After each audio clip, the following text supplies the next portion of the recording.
The number one lesson I could offer you where your work is concerned is this: become so skilled, so vigilant, so flat out fantastic at what you do that your talent cannot be dismissed.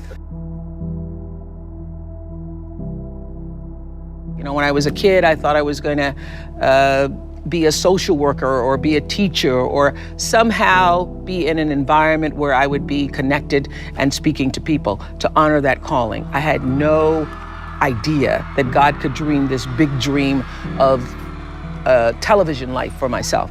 But everybody has a calling, and your real job in life is to figure out as soon as possible what that is, who you were meant to be, and begin to honor that in the best way possible for yourself.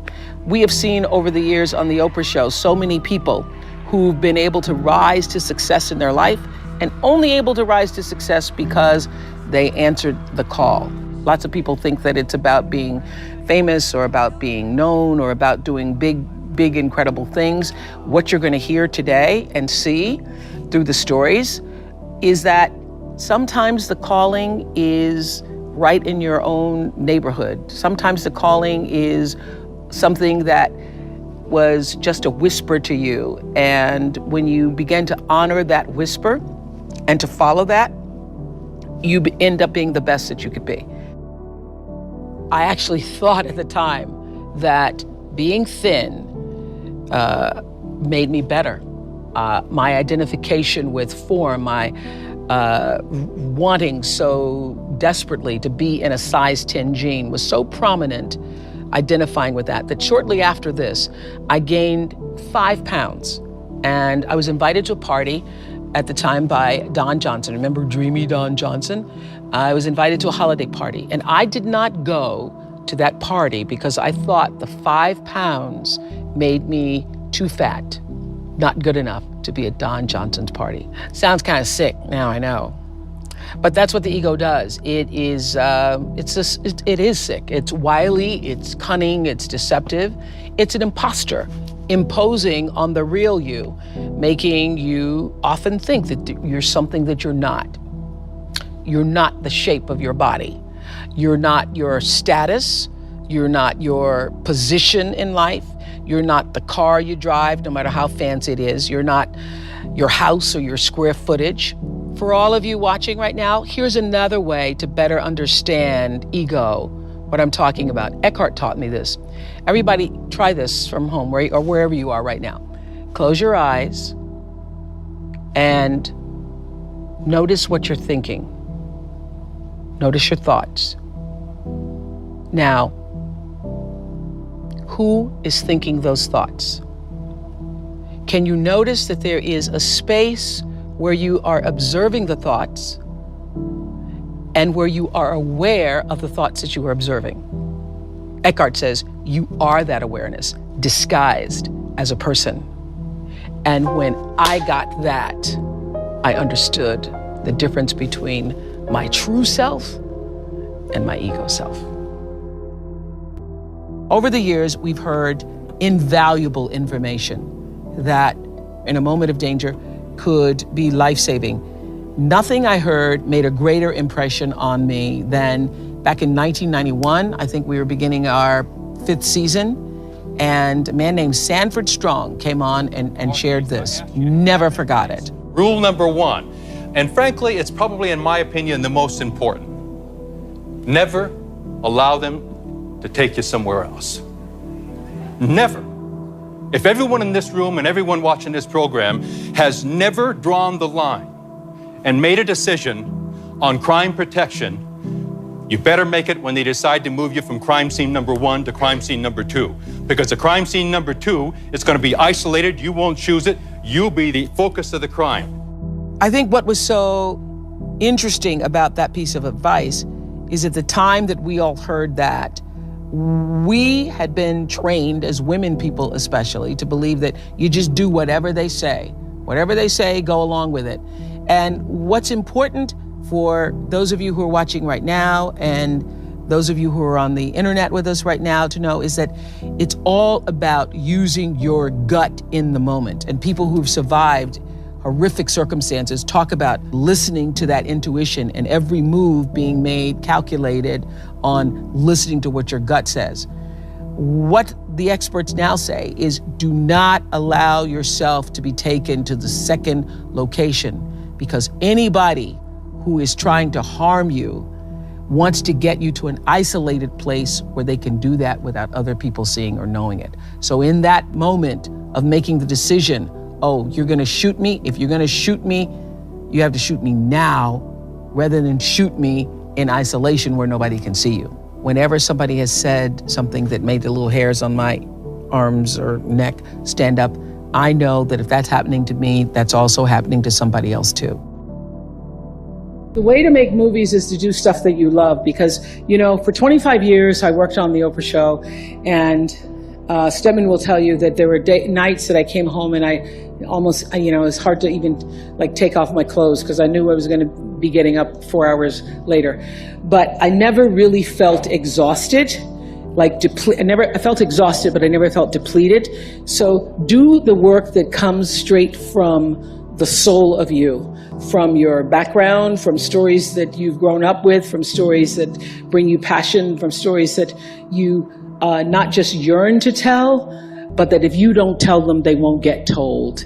And when you are operating, you know, the single greatest wisdom I think I've ever received, other than when people show you who they are, is that the key to fulfillment, success, happiness, contentment in life is when you align your personality with what your soul actually came to do. I believe everybody has a soul and has, you know, their own personal spiritual energy. So when you can use your personality to serve whatever that thing is, you can't help but be successful. So if you do films that come from the interior of your soul, you do work, you do art that comes from the interior of you, you cannot miss. It's only when you're doing stuff that you think might make money, you think it may be a hit, or you think it may bring you some level of attention or success. That isn't what does it. I would have to say that all of the great, wonderful experiences of my life that have brought me to this moment have come from working from the interior of myself. And so that's why it feels so authentic, because it actually is. So when you do that, you'll win. And everybody has a different talent. And the reason we're all so messed up is because you're looking at everybody else's talent and wishing you had some of their talent. All the energy that you spend thinking about, wishing about, being jealous of, envious of anybody else is energy that you're not only putting out, it's going to come back to you negatively, but you're taking that away from you. All your energy should be forced on, what do I have to offer? What do I have to give? How can I be used in service? Because Dr. King's message of not everybody can be famous, but everybody can be great, because greatness is determined by service. And there is not a job in here that you can do that you don't switch the paradigm to service and not make that job more fulfilling. I don't care what the job is. If you say, I'm a singer, I'm a dancer, I'm an artist, I'm a teacher, I'm a nurse, I'm a doctor, I'm a janitor, I'm a clerk, if you say, if I look at this from, how do I use this in service to something bigger than myself? Yes. It no longer becomes a job. It becomes an offering to the world. I first started making money, and it was, you know, my salary or my earnings were published all over the place. I mean, the first year I was like, really? Did I make that much money? Oh my God. It was very difficult for me to figure out where my boundaries were, because I'd grown up poor and didn't have anything. So it's easy when you don't have anything and people ask you for money. And they say, I need $500. You say, I don't have it because I'm just trying to get my rent paid. It's harder when your multi-million-dollar salary is now in the paper and you get a lot of friends and cousins you didn't have before. So how do you set boundaries for yourself. I was having trouble setting boundaries for myself, for even strangers. People would just show up at my door in Chicago and say, Oprah, I left my husband, please help me. And I would, because she knows I have it. So what I learned is that, the reason why people keep showing up is because my intention is to make them think that I'm such a nice person that you can ask me for anything, you can get me to do anything, I'm gonna say yes, I'm gonna say yes. So when Stevie called me this time, I thought I'd try out my first no on Stevie. Let's start big.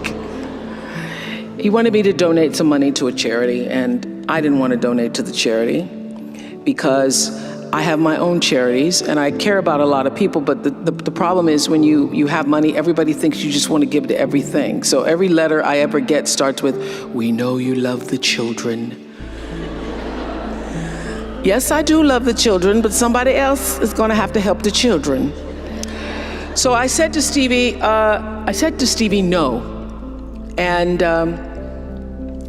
as a person who has that disease to please, I was waiting for him then to say, I will never speak to you again.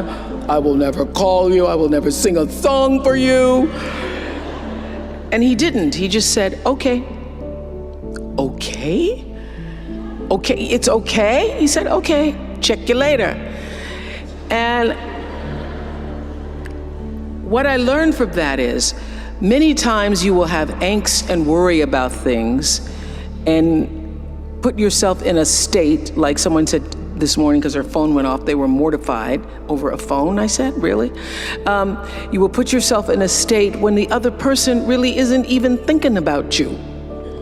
So learning that I could specifically determine for myself what the boundaries were for me, what I wanted to do, give my money, give my time, give of my service to who I wanted to give it to when I did, that I get to make that decision.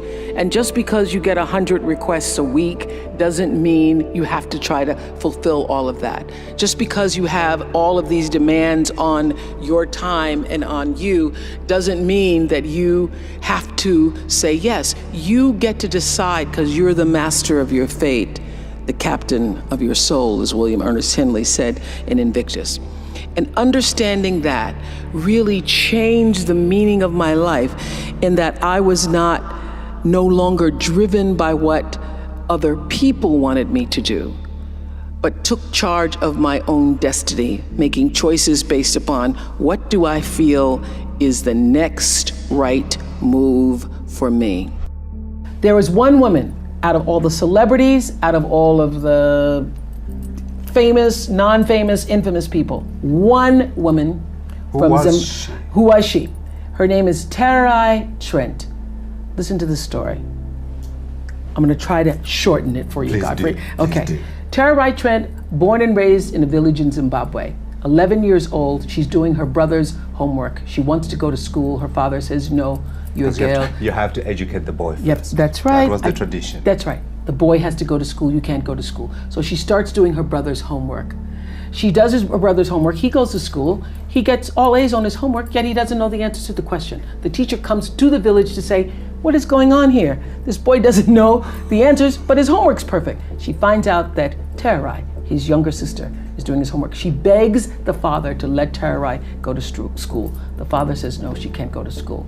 Finally, he marries her off. She marries at 11 and a half years old. She gets married.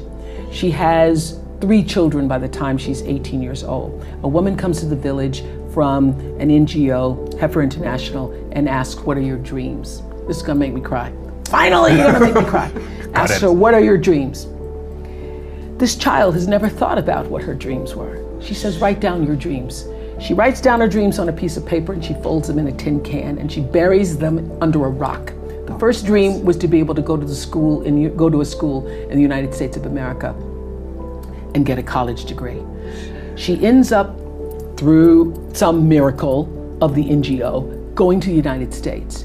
She gets a college degree. Wow. Yes, she gets a 4-year degree in 3 years. Terai Trent.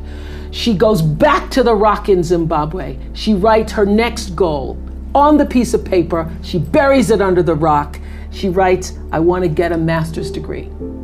She goes back to the United States. She gets a master's degree. By this time, she now has 5 children. She's married to a man who still beats her. Incredible. She goes back to the United States. She gets her master's degree.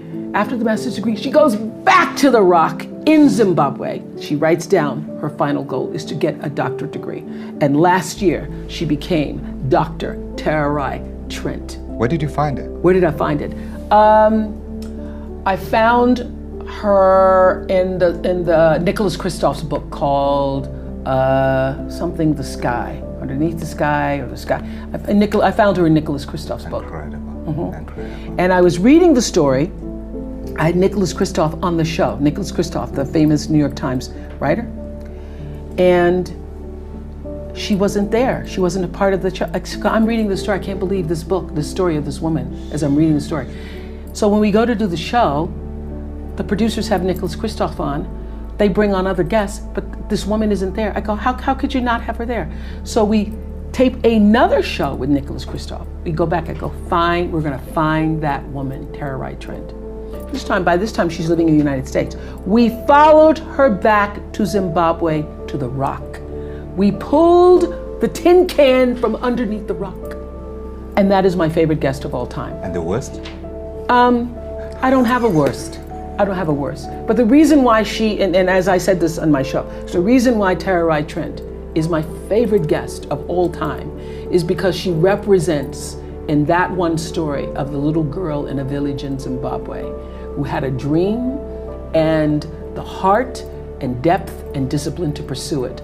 She represents everything I tried to say in every show in 25 years. She literally, through her life story, sums up the message that I was trying to give to every single one of my viewers. You can. Keep trying. Don't give up. You have to believe. You have to believe. Over the years, the centuries, so many teachers and poets and songwriters have talked about the significance of knowing yourself. I know we've all heard, to thine own self be true, Shakespeare, or learning to love yourself is the greatest love of all, Whitney Houston. What I know for sure is that in all the talk about loving yourself, you can't begin to love yourself or even be true to yourself unless you know who you are, separate from your ego. So think about this for a moment. You're at home, listening, watching to me, and taking in the thoughts that I'm sharing right now.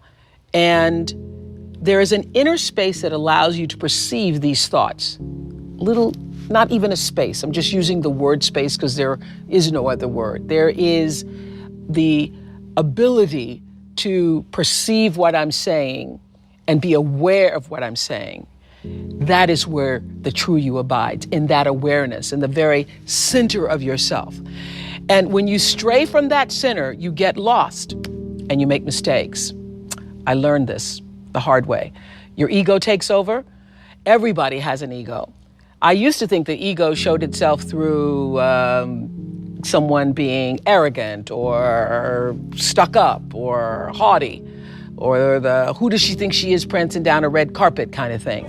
Well, I'm in show business, in the business of showing myself. So I'm aware that there's a lot of egotism involved in this business. And I always thought that I had my ego in check until I realized that it's not just the obvious. It's not always acting out or showing off. In 2008, I chose Eckhart Tolle's book, A New Earth, for my book club. And this book will change the way you view your life and the people around you and your world. Chapters 3 and 4 literally changed the way I saw myself and my ego. It changed for me what ego meant. And Tolle says that any identification with form, meaning any identifying with something that is not the center of yourself. That is possessions, material things, cars, titles, social status, or in my case, identifying with the deep desire to be thin. You will find true success and happiness if you have only one goal, there really is only one, and that is this: to fulfill the highest, most truthful expression of yourself as a human being. You want to max out your humanity by using your energy to lift yourself up, your family, and the people around you. Theologian Howard Thurman said it best. He said, "Don't ask yourself what the world needs. Ask yourself what makes you come alive, and then go do that. Because what the world needs is people who have come alive." The world needs people like Michael Stolzenberg from Fort Lauderdale. When Michael was just 8 years old, Michael nearly died from a bacterial infection that cost him both of his hands and both of his feet. And in an instant, this vibrant little boy became a quadruple amputee, and his life was changed forever. But in losing who he once was, Michael discovered who he wanted to be. He refused to sit in that wheelchair all day and feel sorry for himself. So with prosthetics, he learned to walk and run and play again. He joined his middle school lacrosse team. And last month, when he learned that so many victims of the Boston Marathon bombing would become new amputees, Michael decided to banish that darkness with light.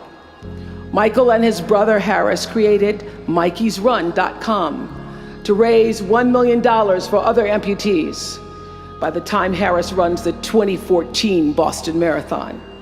More than 1,000 miles away from here, these two young brothers are bringing people together to support this Boston community the way their community came together to support Michael.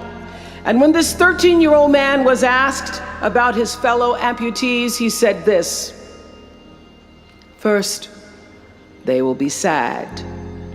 They're losing something they will never get back. And that's scary. I was scared. But they'll be okay. They just don't know that yet." We might not always know it. We might not always see it or hear it on the news or even feel it in our daily lives. But I have faith that no matter what, class of 2013, you will be okay. And you will make sure our country is okay. I have faith because of that 9-year-old girl who went out and collected the change. I have faith because of David and Francine Wheeler. I have faith because of Michael and Harris Stolzenberg. And I have faith because of you, the network of angels sitting here today. One of them, Khadijah Williams, who came to Harvard 4 years ago. Khadijah had attended 12 schools in 12 years, living out of garbage bags amongst pimps and prostitutes and drug dealers, homeless, going into department stores, Walmart in the morning to bathe herself so that she wouldn't smell in front of her classmates. And today she graduates as a member of the Harvard class of 2013. Nobody's journey is seamless or smooth. We all stumble, we all have setbacks. If things go wrong, you hit a dead end, as you will. It's just life's way of saying, time to change course. So ask every failure. This is what I do. Every failure, every crisis, every difficult time, I say, what is this here to teach me? And as soon as you get the lesson, you get to move on. If you really get the lesson, you pass and you don't have to repeat the class. If you don't get the lesson, it shows up wearing another pair of pants or skirt to give you some remedial work. And what I found is that difficulties come when you don't pay attention to life's whisper, because life always whispers to you first. And if you ignore the whisper, sooner or later you'll get a scream. Whatever you resist persists. If you ask the right question, not why is this happening, but what is this here to teach you? What is this here to teach me? It puts you in the place, in the space to get the lesson you need. My friend Eckhart Tolle, who's written this wonderful book. Em đến nhẹ nhàng như cách em đi qua cái khẳng lãng mạn như thi ca khiến anh chẳng nhớ được gì cả, chỉ chút vội vã anh ghi và em. Anh không biết được là đôi mình còn gần bên nhau bao lâu nữa. Nhiều lúc anh nghĩ hay thôi mình có lẽ là đừng yêu nhau nữa, vì cãi vã nhiều quá anh mệt lắm, chia tay nhiều quá anh mệt lắm. Tất cả ở em đều mệt lắm, nhưng rồi thời gian cũng hết năm. Em thì vẫn ở đó, vẫn nắm chặt tay, vẫn kể môi sát môi. Anh thì vẫn như vậy, vẫn nghệ sĩ nghèo chỉ có lời hát thôi. Em à, người ta mất nhau trong 2 tuần và ta xa nhau cũng 2 lần. Anh không có phải thằng khờ, cũng biết trái tim đâu đó đã phai dần. Phải cần một sự liều lĩnh để thấy mình còn luyến thương nữa không. Mình sống với nhau như vợ chồng, nhưng tình thế này thì chưa giống. Bài nhạc anh viết vẫn chưa xong, liệu rằng ngày đó có. And I spent 5 years making sure that school would be as beautiful as the students. I wanted every girl to feel her worth reflected in her surroundings. So I checked every blueprint, I picked every pillow, I was looking at the grout in between the bricks, I knew every thread count of the sheets, I chose every girl from the villages, from 9 provinces, and yet, last fall, I was... Cuốn dẫu không cách nào mang nắng về đêm đông, cũng không hái được sao trên trời kia đem xuống. Nhưng sau này có thể đưa em giữ hộ tiền lương, sau này có thể làm việc nhà nếu em lười. Nhân gian thường nói không tồn tại thiên đường, chắc do họ chưa từng nhìn thấy lúc em cười. Ấm áp tỏa sáng tự vầng thái dương kéo anh chuyển động tinh tiến ở xung quanh hoài ngày. Hạnh phúc nhất mà anh âm thầm mãi ước, ngày ta đứng trước linh mục và cùng sánh vai lại. Thêm lần nữa tuyên bố nhẹ, em về khuyên bố mẹ kén rể đi anh đến tuyển ngay. Dù ít tin tưởng vào duyên số, nhưng nếu em cho số đảm bảo mình nên duyên đấy. Từ khi gặp em Google hết tác dụng, bởi em là tất cả những gì anh cần tìm, giống một kho báu để ngăn người khác đụng tới. Đối đầu thế giới anh cũng sẵn sàng cân tim, ghét phải lặng im coi em như cô bạn. Nỗi nhớ đong đầy bao giờ mới khô cạn, khoảnh khắc bên nhau thời gian như ngừng trôi, vì em sở hữu sự hấp dẫn vô hạn. Yêu đơn phương cảm giác khó đọc tên, mọi thứ mù mịt giống như đứng trước bão. Mãi hy vọng chờ đợi ngóng trông đến ngày nụ hôn đó sẽ một lần được trao. Hương thơm ngọt ngào vương trên mái tóc em, gây nghiện cực mạnh anh ngày đêm ước áo. Quỳnh là loài hoa đẹp nhất trong bóng đêm, cuộc đời này u tối đang cần em bước vào. Đưa cho anh cái bản đồ vì anh sắp lạc bên trong đôi mắt kia. Hãy đưa cho anh cuốn từ điển vì cảm xúc này anh không thể cắt nghĩa. Chuẩn bị đưa anh. What matters most is what's inside. What matters most is the sense of integrity, of quality and beauty. I got that lesson. And what I know is that the girls came away with something too. They've emerged from this more resilient and knowing that their voices have power. There's a bigger dream waiting for you. Just Khi say anh thường hãy nhắc về em, mong khỏa lấp những u tối. Khoảnh khắc về đêm nghe lại bài ca ngày xưa cũ, ta hát về nhau nhớ những giấc mơ ta từng ước. To tát về sau và đó là khi mà anh dần lụy là không làm chủ chính mình. Thấy không gian trở nên tồi tệ, mọi thứ bao phủ chính mình. Em đâu còn như điều anh mơ, anh cũng tự nhủ chính mình. Nhưng mà thôi em, nào ai giỏi mà đủ tính tình, chẳng thể vươn tới được cảnh cao dù anh có nhã ý trèo. Trong cơn say mọi thứ cuồng quay anh trở thành gã chí phèo. Yêu chân thành là không thay lòng dù em có như thị nở. Ý anh là em như cô tấm nhìn em như thị nở. Đêm vắng nàng ngón tay xám vàng vì đốt cả bao thuốc lá. Căn phòng chung khi xưa nồng ấm bây giờ sao bút giá. Một thói xấu mà anh đã quen khi em không ở bên lâu. Anh thường ngồi trong một góc tối nhậu suốt cả đêm thâu. Em mang con tim anh đi đâu, khiến anh mù quáng vẫn cô sáng mỗi khi đau. Em mang con tim anh đi đâu, điều gì choáng váng để xứng đáng ướt mi nhau. Em mang con tim anh đi đâu, khiến anh mù. somebody else's territory, or trying to have power over something you have no control. Another one of my favorite teachings is the Wizard of Oz. When the wicked witch of the West says, go away from here because you don't have any power here, you have no power in any territory other than your own. Oh, but you are the master of that. You get to be the master of your own fate. You get to be the captain of your own soul. And if you just manage that, if you just took care of your territory, oh, the glorious, glorious, glorious, wondrous, wondrous opportunities and possibilities that are waiting for you. So the question is, what are you resisting?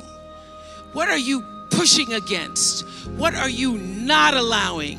What are you blocking because you have this idea of who and what you're supposed to be, instead of leaning into the dream that's already been created and waiting for you. It's waiting for you. And the second I mean, it's an instant thing. It's a shift in the way you see yourself and the power from which you have come.